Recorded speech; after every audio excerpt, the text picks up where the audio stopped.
može izvesti čuda, da može učiniti ono što se nama ljudima čini nemoguće. Evo, neka nas još jednom zagovor, moćni zagovor vašeg i našeg nebeskog zaštitnika Svetog Marka prati u životu i radu. Amen.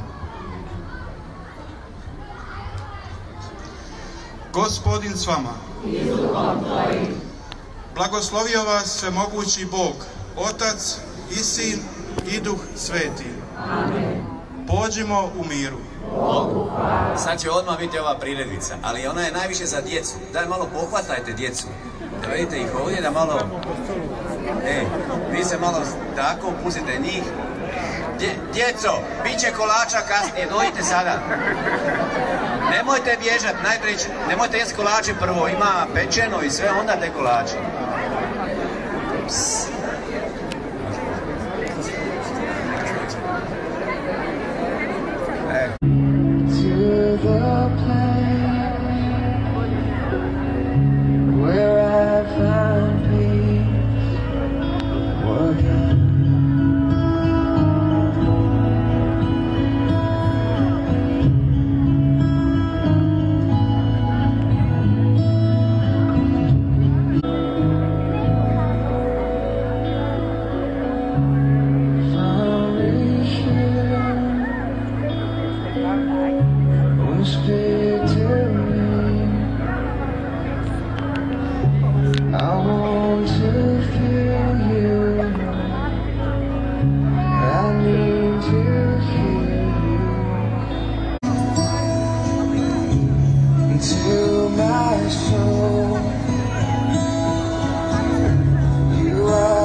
vidi.